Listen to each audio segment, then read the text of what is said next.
खुलुमबाय गिबियावनो स्वrji The Creativity चेनेलाव बरायनानै लाग्रोनाय जालायबाय। दायो मोनसे आपडेट फैदों। आपडेटखौ आं नोंथांमोनजों शेयार खालामनो नागिरदों। हायोबा नोंथांमोनहा भिडिअखौ नायलां आरो नोंथांमोनहाबो खौरां बिजोंफोरनि गेजेरजों नुखाजोब्बाय आरो गोबाङानो हयथ' मिथियाखै। जाथाया जादों धुबुरीनि MP रकिबुल हुसैन, जाय रकिबुल हुसैना सारा भारत नाङैनो बयनिख्रुइबो बांसिन भट लानानै देरहानो हादोंमोन रकिबुल हुसैन। मिथिनो मोननाय बायदिब्ला रकिबुल हुसैना थारमाने मैया रुपिहाटआव मोनसे मिटिं खालामनो थांदोंमोन आरो बे रुपिहाटआव मिटिं खालामनो थांनाय समाव SP निबो जनायनानै होदोंमोन होननानै बुंनाय जादों। खोनानाय बायदिबा खोन्थादोंमोन, नाथाय SP आबो बारा गुरुत्थ' लायाखै खोमा। दा बेखौ नोजोर बोनानैनो दायो घटनाया जामारदों। थारमाने रकिबुल हुसैननि मिथिनाय बायदिब्ला रकिबुल हुसैननि गार्डखौ बा रकिबुल हुसैनखौ गाग्लोबदों। बेयाव रकिबुल हुसैननि जाफोर गार्ड दङमोन, बे गार्डफोरखौबो माखासे दुथांफ्रा गोबांथार बुनाय जोङो भिडिअ नुबाय। नैबे भिडिअ क्लिपनि गेजेरजों नोंथांमोनहा नायनो हागोन माबायदि जादों। माने गार्डखौनो फुरा बुदों आरो सौदों। बेनि अनगायैबो गार्डआबो हयथ'बा गुलिबो गावगारलायदों, नाथाय मानियाखै। गार्डखौ बिराद बेबायदिनो बुनाय जादों आरो। दा बेखौ लानानैनो कंग्रेसनि सासे दैदेनगिरि, जायखौ जोङो गर्जन मोसाहारि होननानै मिथिनाय जायो, गर्जन मोसाहारिया दायो आसामनि गिबि मन्थ्रि डक्टर हिमन्त बिश्व शर्माखौ गोबांथार बाथ्रा बुंनायखौ जों नुनो मोननाय जादों। थारमाने बिथाङा थोंजोङै आसामनि गिबि मन्थ्रि डक्टर हिमन्त बिश्व शर्माखौ अजद होनानै बुंनाय जादों, जेराव आसामनि गिबि मन्थ्रि डक्टर हिमन्त बिश्व शर्माया दायो गोजोन फैबाय होननानै बुंबाय थादों। बा नंमारगौबो ओरैहाय आल्फाफ्रा खम जालांबाय, NDFB फ्राबो गैला। दा बेबायदि समावबो आरो मारैहाय इसेबां दावराव दावसिफ्रा गावजों गाव बुलाय सोलाया बेबायदि जाबाय थानो मोनखो, बेखौ लानानैनो बिथाङा खौरां बिजोंनि गेजेरजों गोख्रोंथार बुंथिनानै होदों। लोगोसे जाय दुथांफोरा रकिबुल हुसैनखौ गाग्लोबदों, बे दुथांफोरखौ निस्सय आसामनि गिबि मन्थ्रि डक्टर हिमन्त बिश्व शर्मानिनो मानसि, आसामनि गिबि मन्थ्रि डक्टर हिमन्त बिश्व शर्मानिनो माखासे दुथांफोर होननानै बियो अजद होनाय जादों। बेनिखायनो बेफोर खामानिखौ आसामनि गिबि मन्थ्रि डक्टर हिमन्त बिश्व शर्माया थाबैनो बन्द' खालामनांगौ होननानै जायबा गर्जन मोसाहारि कंग्रेसनि दैदेनगिरि, बिथाङा दायो गोख्रों रावजों मैया दिनैहाय खौरां बिजोंनि गेजेरजों गोख्रोंथार बाथ्रा बुंथिनायखौ नुनो मोननाय जादों। दा बिथाङा मा बुंखो बेखौ जोङो भिडिअ क्लिप्स दंखायो। बे भिडिअनि गेजेरजों नायबानो नोंथांमोनहा क्लियार जागोन बा रोखा जागोन बिथाङा मा बुंदों। जोङो भिडिअखौ होनानै नायनि। दा बेखौ लानानैनो आसामनि गिबि मन्थ्रि डक्टर हिमन्त बिश्व शर्मा बिथाङाबो दायो दुथांफोरखौ हमनाय जाबाय होननानै दान्दिसे सिगाङावसो गावनि फेसबुक पेजनि गेजेरजों बिथाङा बुंथिनानै होदों बा लिरनानै फोसावनानै होदों। जों बेखौ आङो स्क्रिनशटआवबो होनानै दोनखागोन, नोंथांमोनहा नायनानै लानो हागोन। आरो हमजानाय बिथांमोनखौ थाबैनो आयेनाव जा बेबस्था दङ, जा राहा दङ, बेनि गेजेरजों एक्सन लानाय जासिगोन होननानै बिथाङा बुंनानै होखाबाय। गासै 60 दुथांफोरखौ सिनायथिनो हाबाय होननानै बिथाङा फोसावनानै होदों आरो नामफोरखौबो, जायगानि नामफोरखौबो लिरनानै होखादों। दा बे सिनायथिनाय दुथांफोरा सोर नै बेयाव लिरनानै होखादों। जेरै 1 नाम्बाराव लिरनानै होखादों जामतला होननाय जायगानि हारुन, आरो फाखलि होननाय जायगानि हरेश, तामुलिपुत होननाय जायगानि बसिर, आरो खावैमारिनि कासेम आली, आरो खावैमारिनिनो सासेबाव रसिदुल, ओमफ्राय पुनाबारिनि आयुब, पुनाबारिथ' नङा गुनाबारिनि आयुब, ओमफ्राय रेल स्टेशननि लुथकियर, ओमफ्राय रौमारिनि खालेक, ओमफ्राय गरेमाथि खवानि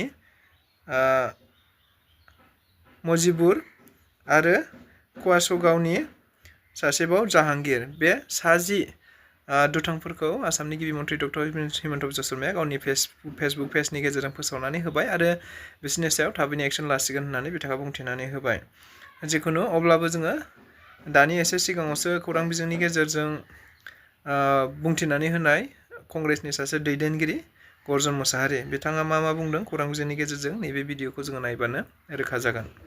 दा बेजों लोगोसे नोंथांमोनहा जुदि स्वrji The Creativity चेनेलखौ दासिमबो साबस्क्राइब खालामाखैबा साबस्क्राइब खालामनानै लादो, लाइक खालामदो, शेयार खालामदो आरो कमेन्ट होलायदो।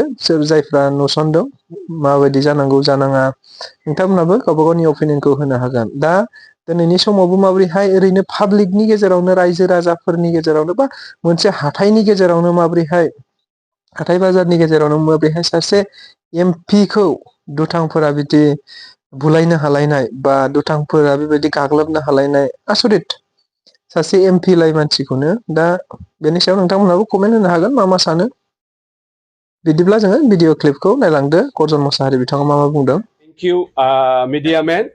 এই সময়টো দিয়াৰ কাৰণে যোৱাকালি যি ঘটনা ঘটিছে ৰূপহীহাট নগাঁও অসমত যে আমাৰ কংগ্ৰেছৰ সাংসদ MP ডাঙৰীয়া যিজনে সারা ভাৰতত সবচেয়ে বেছিকৈ ভোট লৈ জিকি ৰাইজৰ ৰাজাৰ ৰিপ্ৰেজেণ্টেটিভ হৈ গৈছে আমাৰ ভাল বিয়াৰ কথা ক'বলৈ গৈছে এই ডাঙৰীয়াক যোৱাকালি ৰূপহীহাটত এই গুণ্ডাবিলা এই মিছক্ৰেণ্টবিলা যেনে ধৰে তেখেতক এটাক কৰিছে মাৰিবলৈ চেষ্টা কৰিছে আমি ইয়াৰ বিৰুদ্ধে প্ৰেছ মিটটো লোৱা হৈছে এই প্ৰেছ মিটৰ দ্বাৰা আমি CM ডাঙৰীয়াক ক'বলৈ বিচাৰিছে যে CM ডাঙৰীয়া সেইটো নীতি নহয় কোনোবা কংগ্ৰেছ লিডাৰক মাৰি পেলাই কোনোবা অসম প্ৰদেশ কংগ্ৰেছ কমিটিৰ সভাপতি ভূপেন বৰা ডাঙৰীয়াক মাৰি পেলাই কোনোবা এনেকুৱা outspoken in a democratic country তেখেতক হত্যা কৰি পেলাই আপুনি আপোনাৰ গভৰ্ণমেণ্টক ৰক্ষা কৰিব নোৱাৰে কিছুদিন পূৰ্বতে আপুনি BTCত আহিছিল